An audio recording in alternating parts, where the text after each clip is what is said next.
일본에 새로운 총리가 선출이 됐습니다.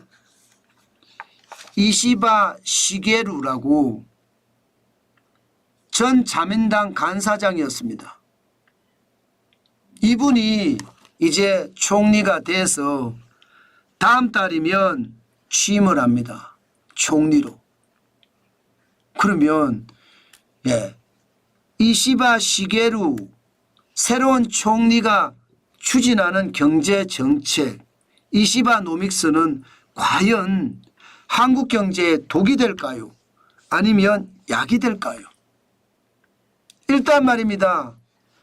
이시바 시게루 신임 총리는요. 항상 말입니다. 경제에 대해서 이야기해 왔던 게 있습니다. 일반적으로 3대 축이라고 이야기할 수 있거든요. 그 3대 축이 이겁니다. 금리를 인상해서 물가를 잡겠다. 이게 1번이에요. 대부분의 사람들은 금리 인상 안 하겠다거든요. 금리 인상하면 표를 다 잃잖아요. 그래서 금리 인상 안 하겠다 해요. 그런데 이시바 시게루는 금리 인상하겠다. 그래야지 물가를 잡는다. 이렇게 이야기하고 있고요. 반면에 임금은 인상하겠다. 물가 상승을 웃도는 임금 상승을 실현하겠다. 이렇게 이야기를 했고요. 그리고 노동개혁하겠다. 비정규직을 확실하게 줄여가겠다. 현재까지 보면요. 아베노믹스하고는 완전히 반대죠. 아베노믹스는 환율을 올려서 그죠. 기업의 수출을 독려하고 기업이 수출을 잘해서 이익이 나면 월급을 많이 줘서 가정에서 소비하게 하겠다. 소비가 많아지면 기업은 생산을 많이 해야 되고 생산을 많이 하려면 인력을 뽑아야 된다. 이게 선순환되는 게 아베노믹스다. 이게 핵심이었거든요. 그런데 이시바 시게루 경제정책은요. 아베노믹스하고는 좀 결이 확실히 다릅니다. 기본적으로 금리 인상을 한다는 것은요. 엔화가 강해진다는 뜻입니다. 금리 인상은 시중에 있는 엔화를 계속 빨아들인다는 이야기잖아요. 엔화의 수가 줄으면 엔화는 강해지겠죠. 그래서 기본적으로 달러엔 환율 자체가 그죠? 강하게 그런 움직임을 가져갈 것 같습니다. 실제 결선 투표에서 이시바 시게루 전 자민당 간사장이 총리로 선출이 되면서 실제 엔달러 환율도 확 떨어졌습니다. 확 떨어졌어요. 강해졌다는 뜻이에요. 엔화가. 그전까지만 하더라도 여자 아베라고 하는 후보가 강세를 띄웠거든요. 그 강세에 발맞춰서 사실 엔달러 환율은 굉장히 올라갔었습니다. 그런데 상황이 총리가 이시바 시게루가 총리가 되니까 다카이치의 어떤 정책은 치고 이시바의 경제정책이 뜨면서 지금 환율은 가라앉았거든요. 저는 그런 것을 생각을 하면 시장 진짜 장난 아니다 이렇게 생각합니다. 사실 일본 물가 장난 아니거든요. 지금 일본의 근원 소비자 물가 2.8%예요. 지난 4월에 2.2%였거든요.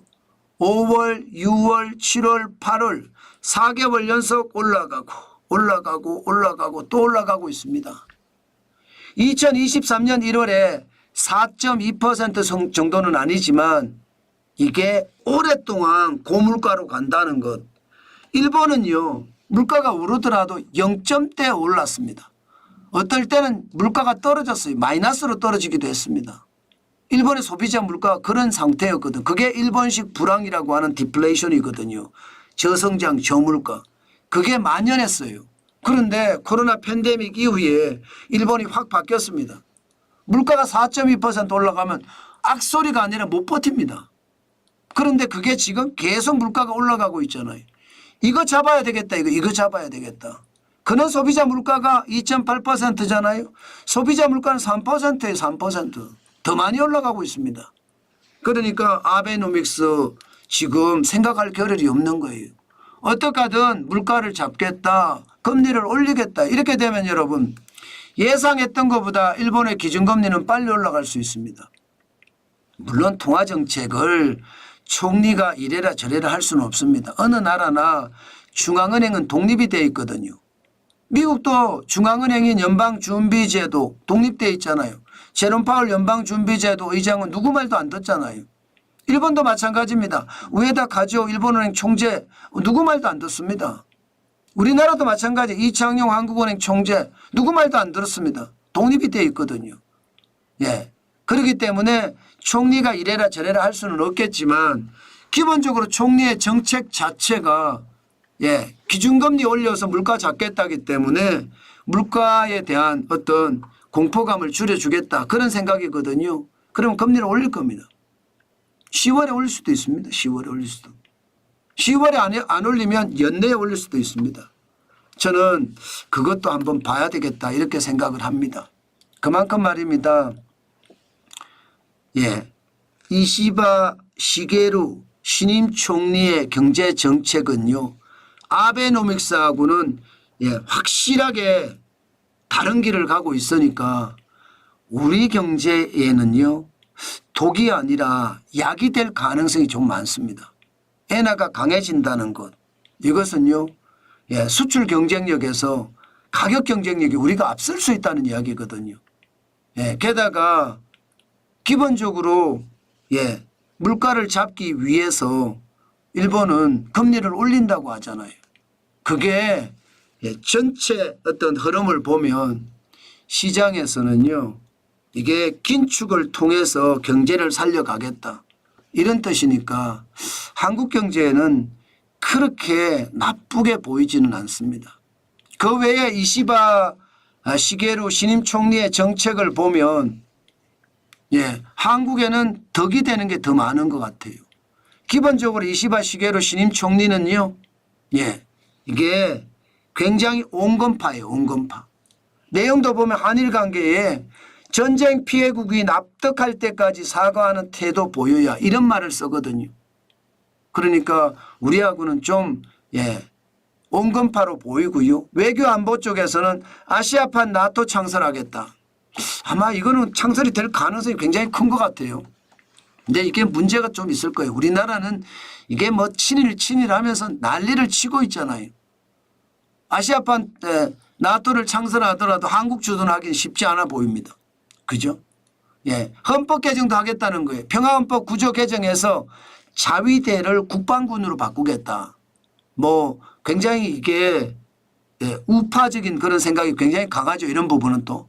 경제정책은 지방 활성화하고 개인소득 확대하고 금리 인상 지지한다.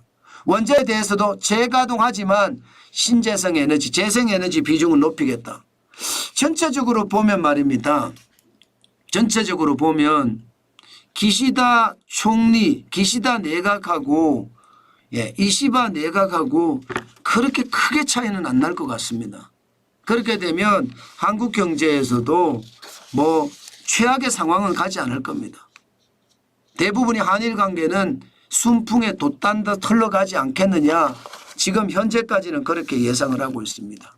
그러면 여러분 우리는 어떻게 해야 될까? 저는 우리는 어떻게 해야 될까 이 말을 하면요. 항상 엔화를 보거든요. 지금 금리를 올리겠다고 했잖아요.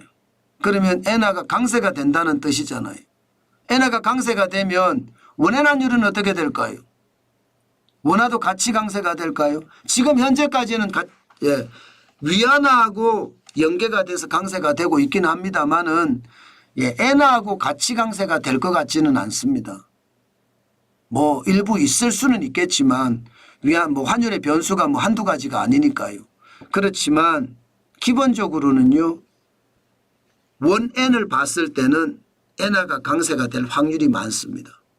저는 그래서 엔화를 좀 더 사겠다 그런 얘기도 여러분에게 했던 겁니다. 여러분 시장은요. 계속 변하기 때문에 시장은 어떻게 움직일지 솔직히 아무도 모릅니다. 그렇지만 분명한 것은요. 변화의 기류가 있다. 뭐 그 정도 생각을 하면서 시장에 접근해 가는 것도 좋겠다. 아마 예, 이시바 내각이 들어서면요. 분명히 드러날 건데 우리 경제에서는 그렇게 최악의 상황까지는 가지 않을 거다 이렇게 보입니다. 예, 기본적으로 뭐 이시바 내각 자체나 기시다 내각이나 그렇게 크게 차이가 날 것 같지는 않거든요. 그러면 전체적으로는 오히려 뭐 우리 경제에는 도움이 될 수도 있겠다 그런 생각도 할 수 있을까요? 아마도 조금 정도는 할 수 있을 것 같습니다. 앞으로 더 지켜보면서 일본의 경제 정책도 우리 경제 정책에 사실 영향을 많이 미칩니다. 뭐 우리 수출에 영향을 많이 미치겠죠 주로. 그러니까 앞으로도 더 우리가 지독하게 보면서 시장을 깐깐히 챙겨나가는 것 해야 될 것 같습니다.